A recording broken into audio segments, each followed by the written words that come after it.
अस्सलाम वालेकुम। हाल ही में वायरल होने वाला एक कपल जिसके बारे में इंडियन और पाकिस्तानी मीडिया पर काफ़ी धमाल मचा हुआ है, और फिर कोई भी इशू इन दोनों मीडियाज़ की जीनत बन जाए तो याद रखें कि टीआरपी चमकाने के लिए ये दोनों मीडियाज़ किसी भी हद तक जा सकते हैं। जबकि पाकिस्तान इंडिया के बीच किसी भी इशू को हिट करने के लिए सबसे पावरफुल और सबसे आसान जरिया है रिलीजन। एंड इस इशू को भी हमेशा की तरह मजहब का रंग देकर उछाला जा रहा है, जबकि कुछ ऐसे हकाइक छुपाए जा रहे हैं जिन्हें देखकर आपके भी होश उड़ जाएंगे। आइए जानने की कोशिश करते हैं इस पूरे वाकये की असली हकीकत तमाम प्रूफ्स और फैक्ट्स के साथ आज की इस वीडियो में।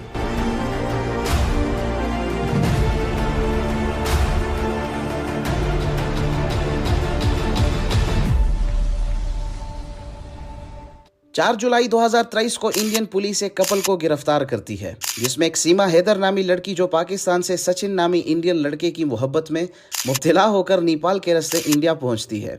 देखते ही देखते ये इशू इंडियन मीडिया की जीनत बन जाता है। साथ में इसे हमेशा की तरह एक रिलीजियस इशू बनाकर भी उभारा जाता है। बहरहाल इस वाकये की अक्सरियत डिटेल्स सबको पता ही होंगी, इसलिए हमने सिर्फ उस वाकये की असल हकीकत जिसे सबसे छुपाया जा रहा है उसे सबके सामने लाना है कि इस इशू को लेकर क्या कुछ झूठ फैलाया जा रहा है और क्यों किया जा रहा है, और कौन है ये सीमा हैदर और क्या है इसकी असल कहानी। वाकये की तरफ जाने से पहले इस बात को जरा गौर से सुने कि तकरीबन 100 साल पहले जर्मनी के मशहूर डिक्टेटर एडोल्फ हिटलर ने एक किताब लिखी जिसका नाम था माइन काम्फ। इस किताब में इसने एक प्रोपेगेंडा टेक्निक के बारे में बताया जिसे बिग लाई यानी बड़ा झूठ का नाम दिया गया था। हिटलर का कहना था कि लोगों को बहकाने के लिए इतना बड़ा झूठ बोलो कि लोगों को ये लगे कि कोई इंसान इतना बड़ा झूठ कैसे बोल सकता है, कुछ तो सच्चाई होगी इसमें।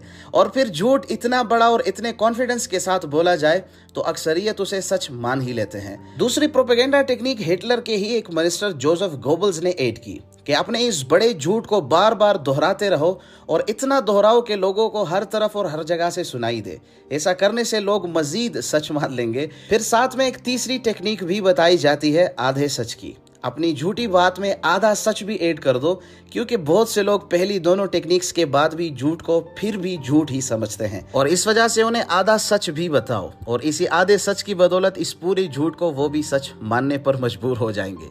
अब आप सोच रहे होंगे कि इस बात का आज के टॉपिक से क्या लेना देना, तो इंडियन मीडिया और सीमा हैदर दोनों इस इशू पर इन तीनों टेक्निक्स को यूज कर रहे हैं। बड़ा झूठ और फिर बार बार इस झूठ को दोहराना और साथ में आधा सच। अब चलते हैं अपने फैक्ट्स और अपने सवालात की जानिब। सबसे पहला और हैरान कर देने वाला सवाल ये है कि सीमा हैदर मुसलमान है भी कि नहीं, क्योंकि इसके बाकी सारे इश्यूज को छोड़कर इंडियन मीडिया सिर्फ हिंदू मजहब अपनाने वाले ही मसले को क्यों इतना हाईलाइट कर रहा है। अब जरा ये वीडियो देखें, यहीं पे इनका सबसे बड़ा झूठ खुद मुंह से निकल चुका है। अच्छा, आपने नमाज पढ़ी कभी? हाँ, रमजान में पढ़ी थी। रमजान में पढ़ी थी, वैसे ना पढ़ी जैसे नॉर्मल दिनों में पढ़ते ना? नॉर्मल नहीं पढ़ते रमजान में। पाएंगे सूरह फातिहा सूरत सुना देंगे क्या आप? सॉरी सर, अभी नहीं सना नहीं। मतलब अलहम्दो की सूरत, सुबहाना की सूरत, कुल हु अल्लाहु अहद की सूरत, या कोई कलमा कोई सुना देंगे आप? कोई भी कलमा, कोई भी मुस्लिम धर्म का कोई भी कलमा एक आप सुना दो। ये सूरत आती है, सुना दीजिए। मैं भूल गई हूँ सर, सॉरी। अंदाजा कीजिए कि जो लड़की सिर्फ 2 साल पबजी खेलकर हिंदी फरफर बोल रही हो और मुसलमान के घर पैदा होने के बाद अपनी उम्र के 26 साल मुसलमानों में गुजारे हों, लेकिन उसे ये पता ना हो कि 5 नमाजों के नाम क्या हैं।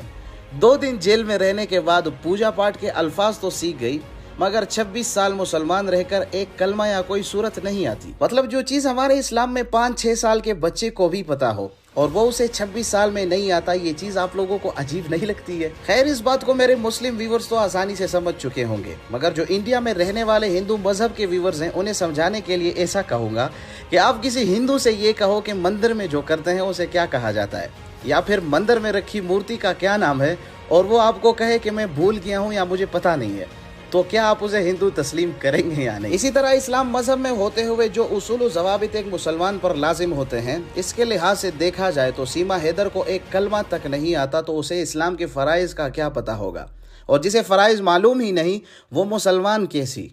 अब अगर तफसील में मजीद जाऊँ तो मसला बेहद लंबा होगा कि एक शादीशुदा जोड़े के दरमियान